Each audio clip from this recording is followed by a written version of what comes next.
G'day fellas, and welcome to the very first video that we get to do on the brand new Chinese variant. It's going to be called the Zhuxi Legacy. I'm incredibly excited to witness it. For anybody who doesn't remember, I used to be a Chinese main.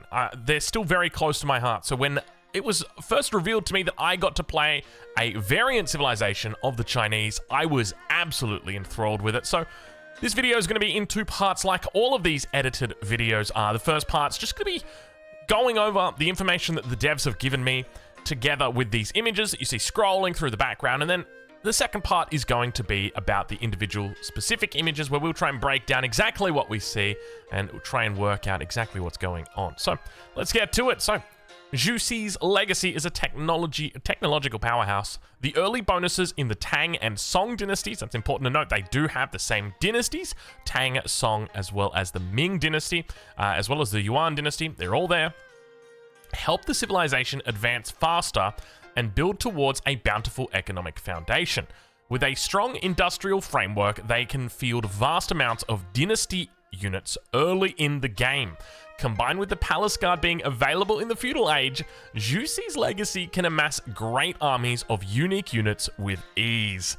So there you go, some pretty cool information that we're already getting through. So just going through that, so obviously you've got the same dynasties, that you have at least the same names for the dynasties. The bonuses are different, I'll tell you guys that much, and that excites me greatly. Let's move on to the next bit of information that they talk about. So they talk about that there are many options for improving the Zhuxi's Legacy's Imperial officials with unique upgrades such as faster movement, higher build limit, and improving the supervised ability. With Imperial officials catapulting Zhuxi's Legacy into the mid-game, the Yuan dynasty synergizes with a strong economy by helping produce more military units. In the Imperial Age, Zhuxi's Legacy offers strategic choices for unit upgrades available via landmarks. The Ming dynasty improves unique units, making the Zhuxi's Legacy a force to be reckoned with in the late game. Now, if you haven't noticed already, Zhuxi is very close to Juicy. So these guys are probably going to get memed on quite a bit, and I reckon we're just going to start calling them like the Juicy Legacy, or like the Legacy of the Orange. I don't know why. Orange is a Juicy, you guys get it. Anyway, it's a simple one. So we're going to start just by going over the landmarks that the devs have mentioned. They haven't mentioned all of the landmarks. Keep in mind that for the Zhuxi Legacy, they get completely different landmarks. So this is part of the variant civilizations. The way I love how they've done it is because you look at the French and the French variant, all the same landmarks. They all do the exact same thing. And then we go and you look at Zhuxi's Legacy and you're like, well, hold on a minute. The landmarks are completely different. And that's what I love about it. You've got this difference in what you get to experience between the Chinese and the Zhuxi Legacy. So let's dive in and take a look exactly what the devs have said through the ages. So in Age 1, the Tang dynasty enables the Zhuxi Legacy to build cheaper landmarks. They also start the game with an Imperial official for fast access to both taxes and the supervised ability. So let's try and break this down just a little bit from the beginning. So you get cheaper landmarks. So the percentage, obviously, it doesn't really matter at this point because it's just a variable, right? If they're too strong, then the number goes up, or rather the number goes down. If they're too weak, the number goes up, all that good stuff. But the Tang dynasty for the Chinese increases their line of sight on the scout by, I think it's like 20% or 25%, which is quite a lot. They don't get that here in Zhuxi's Legacy. Instead, they get cheaper landmarks. So you get to age up faster than the Chinese will age up. Obviously, you have the ability to build both landmarks at the same time. That's another thing to note. So you do move into those dynasties. So for Age 2, they say, in Age 2, Zhuxi's Legacy can build the Meditation Gardens, an economic landmark that generates resources based on what is nearby. But enemy units will disrupt the peace and reduce its income if they are nearby. Constructing both landmarks will unlock the powerful Song dynasty, which makes all economic buildings cheaper. Now, it hasn't said the second landmark there, so I can't reveal the name of it or what it does, but we can talk about the Meditation Gardens because this is a really interesting design. So basically, as it mentions, right, it's an economic landmark and it generates resources based on what's nearby. So if you build this near a gold vein and you build it near a whole bunch of wood, it's going to trickle in wood as well as gold. You build it near berries and deer, it's going to trickle in a whole bunch of food for you. So it's pretty cool the way that it works. But the one thing that you can use to counter it are units. It's called the Meditation Gardens. If there's enemy units that are nearby, it's going to reduce the amount of income that's coming through. So there are ways that you can kind of counter it. Now, it's not a huge amount that it reduces it down by. That's important to note. But the more units that there are, then the more it's going to reduce it down. But it's a pretty cool looking landmark here. I absolutely love it. I think it's really cool. Yeah, I think the civilization is going to play interesting. But just let's break this down a little bit more. So if you construct both landmarks, you will unlock the powerful Song Dynasty, which makes all economic buildings cheaper. So Song Dynasty for the Chinese, that increases or reduces, I should say, reduces the time that it takes to train villagers. It increases the speed to train them. You guys get where I'm coming from. It decreases the amount of time it takes to train a villager. Whereas here, it just decreases the cost of your economic building. So it means that town center is going to be coming in, the second town center is going to be a little bit cheaper. And there's a very clear pathway here, right? Like you'd never go the second TC and then go into the Song Dynasty. You'd always go the Song Dynasty and then into the second TC because it's going to be cheaper that way. And it means that your transition to farms are going to be cheaper. It means that you're building houses, it's going to be cheaper. Everything from the economic perspective is going to be cheaper. And by the same token, it's going to be cheaper to build a third TC. Now, I don't remember the percentage, and obviously that percentage will change or could change depending on balance, but it's a cool little take on the way that the Chinese play. And I think this is interesting because one of the issues that you do often have with the Chinese is that they are very focused on that 2TC Song Dynasty playstyle. And I suspect with Juicy's Legacy, it's probably going to change up quite a bit. So I'm excited about that. Age 3. In Age 3, Juicy's Legacy can construct the Mount Lu Academy landmark, which adds food to tax income and includes powerful technologies that improve the Imperial official. The Shaolin Monastery opens up production of the Shaolin Monk, a powerful warrior martial arts master capable of enduring the fiercest of attacks. Now, what's interesting here is they haven't they did actually mention the second landmark here in this information that I've got. So I don't know whether the devs have just forgotten to mention the second landmark up here in Age 2. Maybe that's the case. But anyway, look, we won't worry about it now. We'll focus on what we've got. But yeah, they've got a landmark which can improve the technologies of the Imperial official. Now, they mentioned earlier some of those technologies as well, so let's just go through those again. So they specifically mentioned that you can increase the movement speed. So you can have a higher build limit with them. You can improve the supervisability. So that's already, you've got 3 different things right there that they've talked about. And then on top of that, you've now got, the actual landmark itself, Mount Lu Academy landmark, adds food to the tax income as well, and includes those technologies. So that's a pretty damn cool landmark. I like that. I like the direction it goes. And I like the emphasis that they are placing here on tax and the importance of tax, because it's very much like you will maximize your tax or try your best to really do as much as you can with tax. That means that you're going to be trying to pick up all those upgrades, making sure all of your military that you're producing are close to those central hubs, because you want to try your best just to do that. But it's a pretty cool upgrade. I like this idea, because obviously gold's really good in the late game, but food's really good in the mid game. Even in the early game, it's really good to have that, because every little bit of food that you can get means that your transition of farms is going to be slower. And the transition of farms is important because the slower that is, then the less impact that's going to have and the less likely you are to die from an enemy counterattack during that time. But let's move on to Age 4, where the devs have said in Age 4, Juicy's Legacy has access to Juicy's Library, a landmark which houses many powerful unique technologies. However, only a few can be chosen to research. There you go. So some pretty exciting stuff when you think about that. You've got mutually exclusive technologies. So I can't say exactly how it works, but I mean, they pretty much said it right there. Imagine that there's like 10 unique technologies. You can only have 5 of them. That's basically it. That's the way that it works. And they're really cool technologies. You want all of them, but you can't have them all. So you got to mix and match, and you got to try and find the ones that balance and the ones that don't. And it also says that the Temple of the Sun landmark has 4 powerful toggles, which globally improve specific units. So that is the other landmark. So you've got the 2 landmarks there. Now, it doesn't mention the Ming Dynasty here, but we did see that earlier they mentioned that the Ming Dynasty improves unique units, so making the Juicy's Legacy a force to be reckoned with in the late game. So that means that all of those unique units that you've got access to as Juicy's Legacy means that those units are going to be stronger.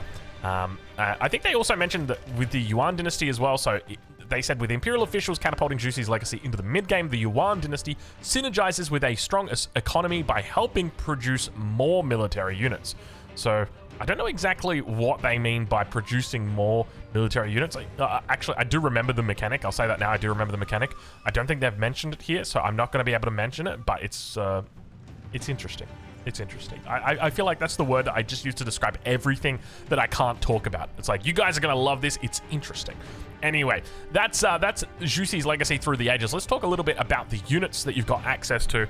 So the first thing is you've got early palace guards. The palace guard is available in the feudal age. That's age 2. For Jussi's legacy instead of in the castle age. That's age 3.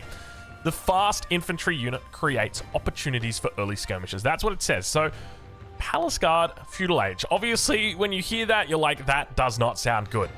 So basically, China just goes one base, Palace Guards, and just kills you with running Palace Guards through your entire base. Well, you got to remember that as units go through the ages, their stats change. Maybe they get a few more armor. Maybe they get a little bit more movement speed. There's lots of different things that they can change, lots of variables that they can make. But I'll say it right now that early Palace Guards sounds overpowered. It's not. They do a great job of balancing it. And then the next thing that we also get to talk about are the Imperial Guard and the Yuan Raider. The Imperial Guard and the Yuan Raider become available once Dynastic Protectors is researched at Jussi's Library Landmark. That is the landmark from age 4. The powerful cavalry units complement the infantry forces of Jussi's legacy by providing unique characteristics in battle. And there you go. That's it. That's all they talk about. So they haven't talked. Have they talked about grenadiers? Have they talked about? I'm trying to. Let me look through here. I need to get myself a little bit more up to date. Okay, here we go. So they also mentioned this. This is like the introduction. The Jussi's legacy is a variant of Age of Empires 4 Chinese civilization and available with the Sultan's Ascent expansion. The teachings of philosopher Jussi reshaped the Chinese civilization. With Jussi's legacy, the Chinese boast a sophisticated administration with superior imperial officials and advanced technologies. The brimming treasury helps to establish powerful dynasties and research a breadth of unique technologies. Recruit palace guards, jukunus, and grenadiers early on to protect the empire. Now listen to that. That's very key. Early on to protect the empire. So look, because they've said that, I feel like that's probably not going to be covered by NDA, so I can go ahead and say it. So obviously Palace Guards, they're available in age 2. They're not available in age 3. But Jukunus, you don't actually have to get Song Dynasty to be able to train them. You can just train Jukunus from the get-go. You just want to make, like, not from like the Dark Age, obviously, but like you age up one landmark, boom, just start making Jukunus straight away. And it's the same with Grenadiers. You just get to Imperial Age, boom, Grenadiers, there you go. That's what they mean by early on. So you're not getting Grenadiers in the 3rd Age. You still get them in the Imperial Age and the 4th Age, but you don't have to go to the Ming Dynasty. And that was the prohibitive thing about Grenadiers previously. One of the big issues that people had with Grenadiers was the fact that you had to invest a lot of resources to get to them. It costs 3,600 resources to get to Imperial in the first place. And then on top of that, you have to pay that again to get to the Ming Dynasty. And then on top of that, you got to get your upgrades, you got to get everything rolling for them. Grenadiers are pretty good. I don't know if you guys have seen, but like Grenadiers kind of rock. So I'm pretty excited about the Jussi in the late game. I reckon they're going to be absolute powerhouses. That's the first part of the video. Let's dive into the second part of the video. It is time for us to get to it. All right, so now we get on to the second part of the video where we take a deep dive and look at all of those individual images and try and break them down a little bit more. Here we start off with the flag for the brand new variant for the Chinese civilization, Jussi, aka Jussi. Let's move on to the next picture. Let me zoom in and zoom out, and there we go. That's going to be your key art for the Jussi. And not a bad little picture. There's a part of me that, like, I'll be honest, there's a part of me that thinks that this might be AI drawn. It's got that kind of look to it. The one thing that does it for me is this face right here. Have a look at this face. Hold on, can I get a zoom in on this face just real quick? What is going on there? Kind of looks like AI. Anyway, it could be. Who am I to care? We all use AI. This is an AI script right now. It's not really. They couldn't put my burps in. Anyway, next image, sir. All right, here we go. We have got just what could be a standard Chinese base. There is no way to distinguish whether this is the original Chinese or whether this is the variant civilization. Everything here is OG. We move on to the next image where all of a sudden we are greeted with the brand new landmark. That is it. That is the Age 2 landmark that we have in the foreground here. This is the Meditation Gardens. So immediately we can see that they would be looking to take advantage of the gold as well as the wood that's here. So you'll be earning passive income based on the resources that are immediately close to you. Now, as an example, right, like if there is a deer hunt that's close by and you push them towards the landmark, that's not going to boost it up. So the devs have been really careful about how they went about that. But I'm pretty confident it was just like your stock standard stuff that you can't really move. So like obviously the boar's not there. I don't think it counts sheep. It doesn't count deer, that sort of thing. But it does count the gold. It counts like the stone. It counts the wood, all that sort of stuff because it is static. But that's about it. Realistically, on this screenshot, we can see that we've got the feudal palace guards that are in here. We've got the horsemen, and we've got some spearmen running around. And I don't see any Zhuge-Nu. I will say that. Some more horsemen over here. 3 sheep under the TC. But yeah, those are definitely the palace guards we've got. So just a feudal age army here. Of course, the granary and the village. So let's get on to the next screenshot where we get to take a good look at those feudal palace guards. So that's what they look like. They look a little bit different, obviously, from the castle age ones, which is quite standard, right? Everything gets a little bit of an upgrade. It looks like their weapons slightly smaller. They're wearing like what appears to be leather here, I want to say, on their heads rather than some sort of iron. Yeah, that's about it. Nothing else really going on in this screenshot other than the barracks behind. And then finally, we come up to the next landmark, and we have got some very special guys standing out the front. How you guys all doing? Look at this right here. We've got 2, 5, 8 of the best looking guys you've ever seen. Look at that. It's starting to look a little bit like me. I tell you what, I'm losing my hair. Every day I think about shaving it all off. But this landmark here, so when it talks about age 3, there are 2 different landmarks. So this one here is the Shaolin Monastery that we're going to be able to witness right here. It's a beautiful looking landmark, isn't it? This is one of the best looking landmarks in the game. It's got it all, really. It looks really, really solid. I think the devs have done such a great job with this one. And of course, the Shaolin monks coming out at the front. So this guy's a powerful martial arts master capable of enduring even the fiercest of attacks. So there you guys go. And on to the next screenshot. And we have got right there, we've got age 4 landmarks right here. If I remember correctly, this is Zhu Ci's library that you're going to be able to access. So this is one of those landmarks that are for the late game, the age 4, and it's got those unique technologies. So it is the unique technologies that are mutually exclusive. So, you know, I'll just give you like a couple of random ones that are not in any way real, but I'm just gonna. Okay, here we go. So you might have a technology that increases the range of the range of the nest of bees by 3. That's one of your technologies. And that's big, right? Like that would be massive. And then your next technology would be like increases the area of effect of the grenadier. That would be another technology. And then Palace Guards increases the movement speed by 15%, something like that. And then, so you've got all these different technologies, and now you've got to kind of work it out, which ones are the ones that you want, which ones are the ones that you don't want. And I think that they've probably got like ecotechs. I can't remember all of them, but there's probably ecotechs in there, like, you know, increase your gather rate of farmers by 45%, just something like that, nice and vanilla.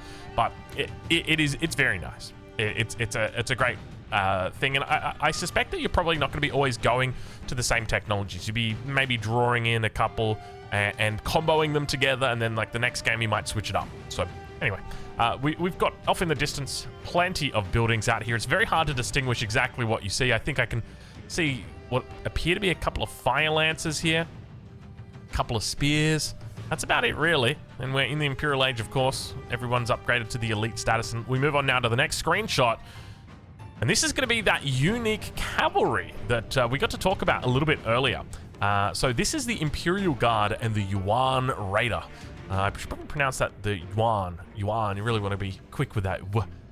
in there. So the Imperial Guard and Yuan Raider become available once Dynastic Protectors is researched at Zushi's library. So just remember that is one of the unique technologies. We know that now at Zushi's library. If you don't research it, you can't make these units. And obviously these are unique units. You want to, I mean, you may want to use them. Maybe you don't want to use them. It's up to you. And I can't tell you what these are, other than telling you that these powerful cavalry units complement the infantry forces of Zushi's legacy by providing unique characteristics in battle. That's all I can say.